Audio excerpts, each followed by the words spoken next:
rings. Always try to sell me things, from bicycles to shiny rings. And they say, hey kids, and welcome back to Super Kids Church. We hope you've had a fantastic week. This week we are in the bike shop and we are getting ready for what we're calling Upcycle as we talk about contentment all month long this November. Now, in November, what holidays in November? Of course, Thanksgiving is in November. And we're so excited to give thanks and learn about contentment this month as we gather together with you every week here at Super Kids Church. We're so excited. So, we are once again indoors at our bike shop and we're studying contentment. And that means learning to be okay with what you have. You see, we're talking about Thanksgiving all month long. We're talking about giving thanks, right?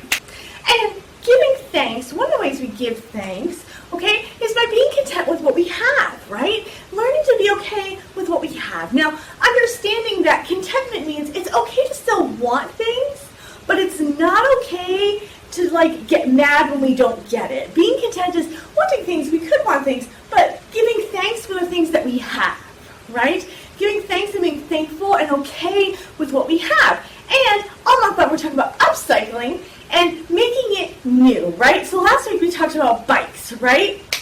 And how our bike might be old, but there's some ways that we can upcycle it, right? We can maybe ask for a bike for Christmas, but if we don't get it, we can still be content with the bike that we have. Maybe we just need to pump up our tires or get a new bike lock or be able to, fix it, do some rust issues, maybe fix the pedals, get a new bike chain.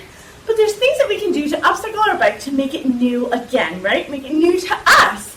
We can also do that with other things too, right? We talked about having, maybe there's a toy you're tired of, and instead of wanting and getting a new toy, you can upcycle your toy right there and maybe give it some new clothes or think of it in a new way. But upcycling is choosing to be okay with the things that we have. Because the fact of the matter is, everything we have is a blessing from God already. So when we're content and happy with the blessings God has given us, all right, we will be able to see God do mighty things through the things that we have. It's going to be absolutely awesome. Well, all month long, we're also talking about our memory verse, right? And our memory verse comes from Luke 12:15, and it reads, "Then he said to them, 'Watch out, be on your guard against all kinds of greed. Life does not consist in abundance of possessions.'" You see, Luke here is talking about where, and Jesus is talking about here, where our life is not about the things that we own or the things that we can do or the things that, are around us. Life is about God. And we can get really greedy and want the things that we want, and if we don't get them, throw a fit. But that's not giving thanks. That's not honoring Thanksgiving. That's not honoring God. That's not being content. And last week we learned that God can help you be content, right? So when we're struggling because we really want that new video game, but we can't have it, and we have to play our old video games, right? Maybe we start on a new chapter, right? Start it brand new and try it from the beginning, right? And just do a new adventure with it. And choose to be content with the things that we have. Now, every week we do a pause, miss, live moment. So, our pause, miss, live moment, you're going to need some cans or some plastic cups. All right, this is going to upcycle our cans and our plastic cups and do a can stack. All right, and what you're going to do is you are going to try to build the tallest tower you possibly can with your upcycle items, whether they're cans or plastic cups. Now, don't forget to get a parent's permission to do this, because if you're going to use soda cans, it can get flat if they fall. So you should use maybe empty cans or some plastic cups, or maybe be creative and use some other recyclable materials and see how far you can tall and how tall you can stack those items.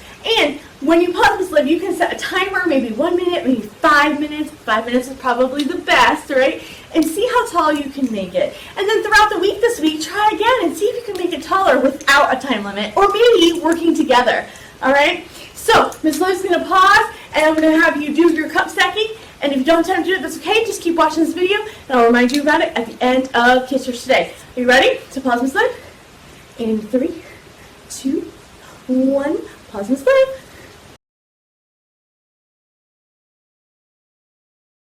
We hope you had fun stacking your stuff, and I hope you made it pretty tall, because I know you guys can stack very well. It was super fun. But you see, when you were stacking those items, all right, and you were stacking them up, I'm sure you reached a point where they're not able to stack anymore, right? They would just topple over every time. There was a level or a limit that you could not stack past. And we're going to be talking about that today in our Bible story and why there's a limit to how far you can stack. Well, Miss Liv has to get her Bible, and you get yours, and I'll see you on the other side. So, Miss Liv has her Bible, she hopes you has yours, and we're going to be opening up to 1 Kings 21 today.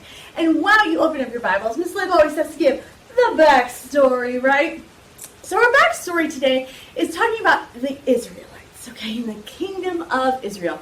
So at this point in history, Israel has already been established. They've had kings, right? So they had Saul and David and Solomon. But unfortunately, due to not following God, and we already learned this lesson a few weeks ago about Rehoboam and Jeroboam, the kingdom split in two. And there was the northern kingdom and the kingdom of Judah.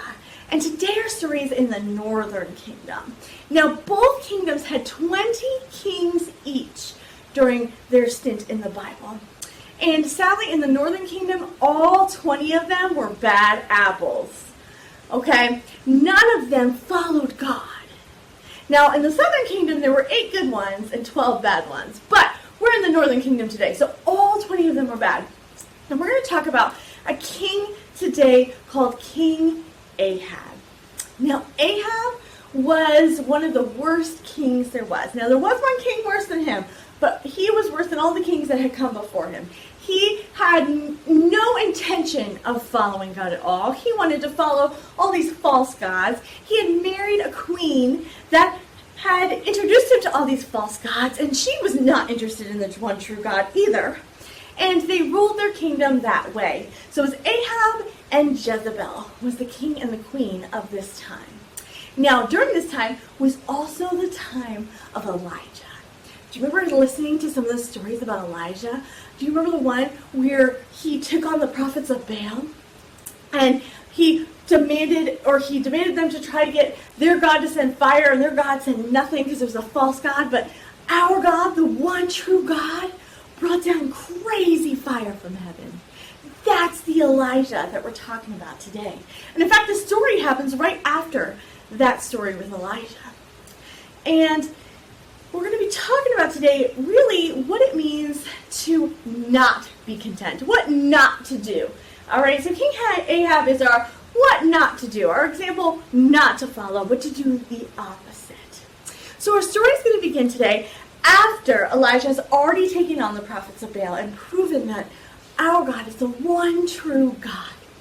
Unfortunately, King Ahab still was not convinced to follow the one true God.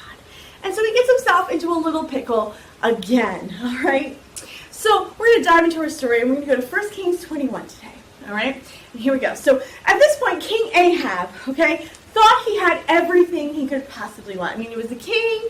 He had all of these wonderful subjects. He had beautiful lands. He was the king of the northern kingdom. He could have anything he wanted at the snap of a finger. He could say, I want some peaches.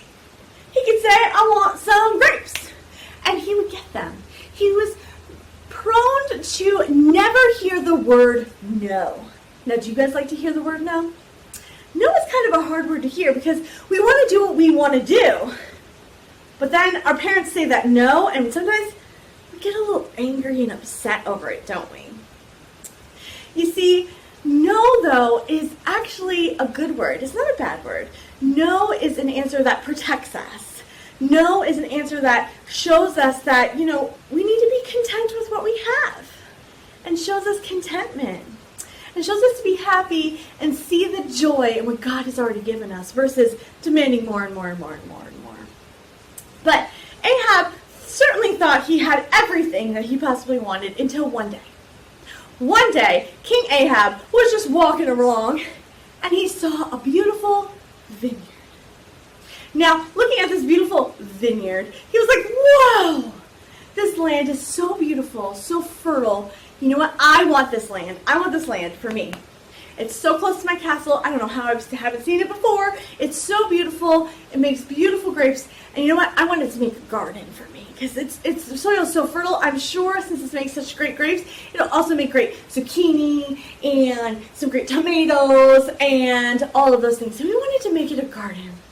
So at first, King Ahab actually tried to do the right thing. He went to the owner of the field, who was Naboth. And so he went to the owner of the field, and he tried to buy the land. So he went to Naboth and asked, like, will you sell this land to me? Let's look at 1 Kings 2 to see what happened. Ahab said to Naboth, let me have your vineyard to use for a vegetable garden, since it's so close to my palace. In exchange, I will give you a better vineyard. Or if you prefer, I will pay you whatever it is worth. You see, Ahab tried to do the right thing, and he asked him if he would sell his land. Now, something that happened back then is there were very strict rules on the land of the Israelites because God had given them this promised land, and he had specific rules on how to handle the land and how to give it to specific people so that it would be given to the descendants of God's people at all times. So for Ahab to go and ask for the land and pay for the land, was not unheard of. As was Naboth's answer. Naboth's answer was no. And that was a perfectly acceptable answer too, because that was the way that the land was. He asked, and his answer was no. He wanted to give it to his son so it would stay in his family lineage, right? Do you guys ever get anything passed down from your parents? Maybe it's a toy. I know we just passed down a toy to little Emily that I played with from my grandma's house. When I went to my grandma's house, I played with this toy all the time, and my mom saved it from my grandma's house, and now it's at her house because she's the grandma, and Emily gets to play with it at her grandma's house. And we passed down that toy because we wanted her to play with it. Do you have something that your parents passed down to you? Or maybe it's something that will be passed down to you. It's really special to get those passed down items from our family because they're from our family members from many, many, many years ago. And that's what Naboth wanted to do. So his answer was no, not because he hated the king, but because he wanted to pass it down.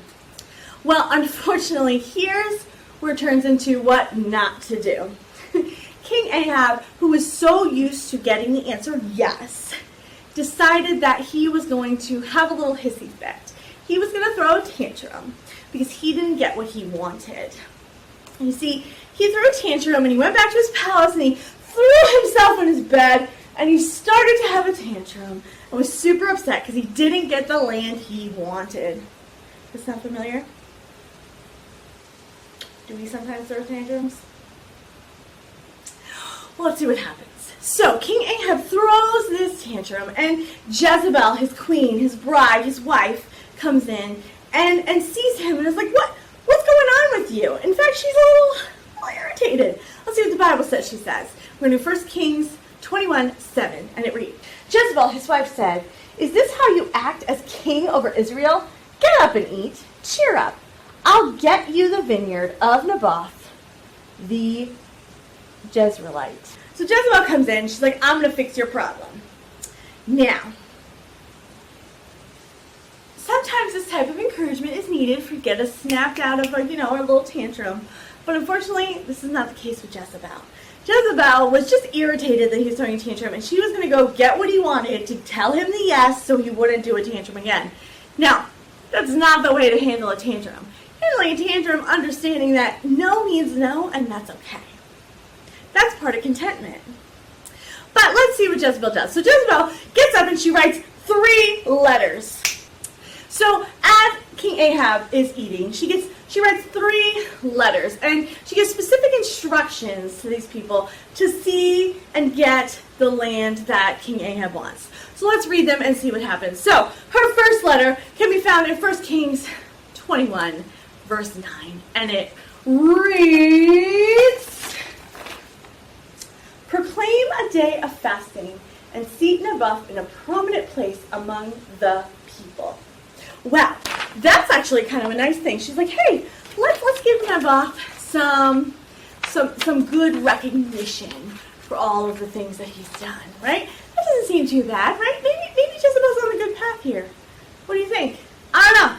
Let's go read that second part. Let's see here. So we're going to go to verse 10, and we are going to read our next proclamation from the Queen. If Miss Liv can open it. Here we go. Let's go to verse 10. And it reads, "But seat 2 scoundrels opposite him, and have them bring charges that he has cursed both God and the king." So she gives him a prominent place and then sets him up for a fall. Well, that's not very kind of the right thing to do. Oh no, I'm kind of afraid to read this third one. All right, well, let's see what the third thing she said was. Let's open it up. It's going to be the end of verse 10, and it reads, "Then take him out and stone him to death." Oh my goodness. So Jezebel, in order to give King Ahab the yes that he wanted to make him stop throwing a tantrum, is going to go kill someone. Is that the right thing to do? Is that how we get what we want? No, it's not. That's not what we're supposed to do. And Jezebel wrote these letters, and she sent these instructions. And here's the sad part about our story. If you read on to the next verse, it tells us what happened. And let's see what happened in verse 11. And it reads, "So the elders and the nobles who lived in Naboth's city did as Jezebel directed in the letters she had written to them."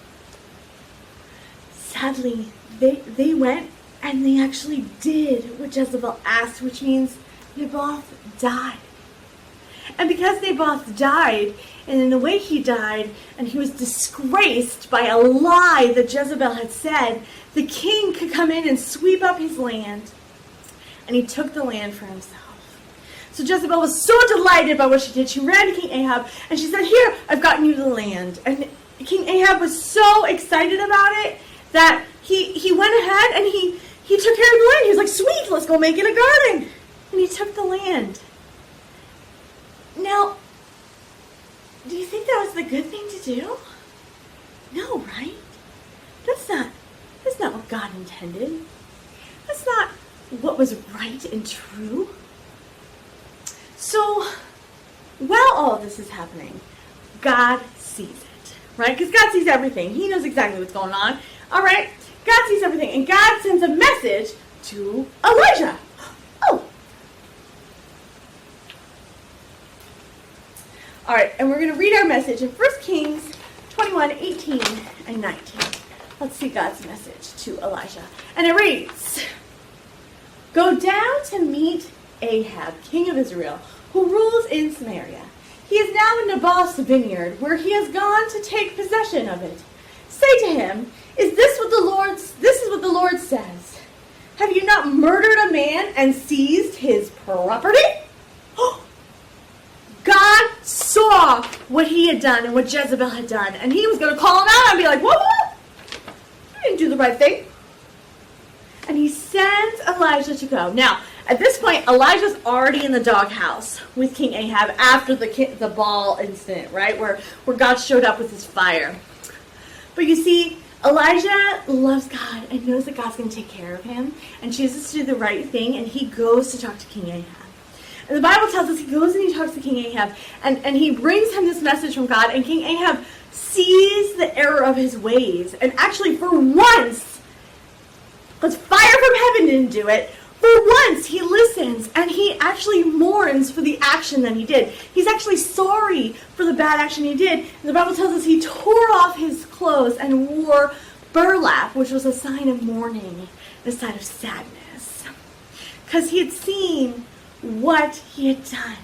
And even though he had the beautiful vineyard, it wasn't the joy that he thought it was going to be. Which brings us to our point today, which is wanting more and more can make you miserable. You see, King Ahab thought he had everything. And then when he saw something he didn't have, he was miserable. He was like, I must have this land. I need to have this land. I will do whatever it takes to have this land. And then Jezebel goes and does it, right? So, because he throws a tantrum, he's miserable without the stuff. He wants the stuff, right? He throws his tantrum, he's miserable, and he'll do anything for it. And Jezebel goes and does this for him. And he gets his land. But after he gets his land, he got it in the wrong way, and he was still miserable and had this land. You see, King Ahab was not content with what he had. He wasn't content with the kingdom he had. He wasn't content with the people he had. He wasn't content with the palace land he already had. He had to have that land too. And he threw a tantrum about it because he was miserable because he didn't have it. And then when he got it, he was miserable still. When we are not content with what God gives us and we just want more and more and more and more and more and more, then we're going to find that happiness is not with more and more and more and more and more. We're going to find that joy is not more and more and more and more possessions. Remember we talked about that cup stack or that can stack that we did earlier today? Or if you didn't get a chance to do it, you're going to do this week. There's going to come a point in stacking those items that you cannot do anymore because it's just going to fall every time. There's going to come a point in which enough is enough and it will not work. And that's what happens when we measure our happiness by our possessions. That's what happens when we're not content with what we have and we always want what's better and we always want the new fangled thing. If we measure our happiness by the things we don't have that we want, we will always be miserable. Because there's never going to come a point that we can get everything we want, that we're going to find happiness, that we're going to find joy. The only way to find joy is through Jesus and being content with what he gives us and okay with what he gives us. Now, that doesn't mean we shouldn't have wants for things, but it does mean that we need to be okay if we don't get those wants when we want them. God always provides for our needs, and sometimes he gives us our wants, but in reality, he knows what's best for us, and our wants may not be what's best for us. You see, King Ahab was so consumed by wanting this land, he was miserable. And then when he received it in the wrong way, he was still miserable, and that's how we are. So when we're talking about being content, we need to understand that being content is understanding it's okay. Like, it was okay that Ahab wanted that field, right? And it was okay that Ahab asked for that field in the right way. But it wasn't okay when he got upset with the answer no. Being content is being okay with the answer if it's no. And being okay if the answer is yes. We need to choose contentment in all we do, or we could wind up on a miserable train. Because we're going to be viewing our lives through how much stuff we have, when in reality we can't take it with us when we go. When in reality, that's not what God called us to, right? Our lives are not about how much stuff we can acquire or if we have the coolest toy just like our best friend. It's about our relationship with God and the joy in him and our relationship with others and how we can tell others about Jesus. We need to understand that he gives us the things we have for a reason, right? He gives us those things, and being content is sometimes upcycling it to see what we can do with it now. Just because we're given a gift doesn't mean it's a one-time gift. If we were given a bike, okay, and maybe our bike was broken down, okay, and we just chose to fix it up so we can still ride to our friend's house. And then, who knows, maybe because you upcycled your bike and maybe for Christmas you get a new one and the answer is yes instead of no. Instead of just trashing your bike, is there a friend that needs a bike himself? And upcycling it. We need to choose to be content with the things that we have and happy with them and okay with the answer of no, so we can find joy in Jesus in the things that he's given us already. Because the things he's given us already are already the blessings that we've received. And when we're okay with what we have, trust me, God's going to surprise you with what you could do with what you have beyond what you thought you could do with it.